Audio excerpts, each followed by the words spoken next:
লাইনে যদি উত্তর দিতে চাই, অবশ্যই আমরা কম্প্রোমাইজ করিনি বর্ডার, এবং যতক্ষণ পর্যন্ত আমাদের গায়ে বিন্দুমাত্র শক্তি থাকবে, will never compromise that. This is our country and will protect it at any cost.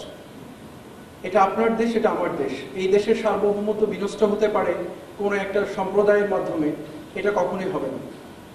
এটুকু আপনার উত্তর বলতে পারি। আর যদি আরেকটু গভীরে যাই যে আর্টসা অস্ত্র নিয়ে আসছে, মুভমেন্ট করছে, সে ব্যাপারে অবস্থান নিয়ে দেখুন, বাংলাদেশ মিয়ানমার বর্ডার একটা অত্যন্ত জটিল পরিস্থিতির মুখে আছে এখন।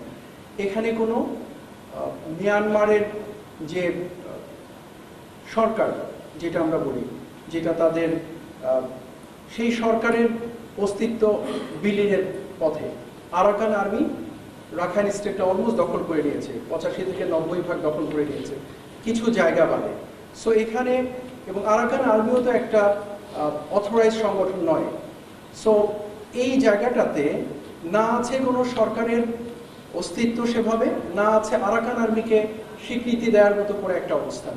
সো অল টুগেদার এই মুহূর্তে বাংলাদেশ মিয়ানমারের যে বর্ডার পরিস্থিতি, নিঃসন্দেহে এটা যে কোনো সময়ের তুলনায় সংবেদনশীল। তো সেক্ষেত্রে এই ধরনের কিছু আর্ম গ্রুপের মুভমেন্ট হওয়াটা অস্বাভাবিক কিছু নয়।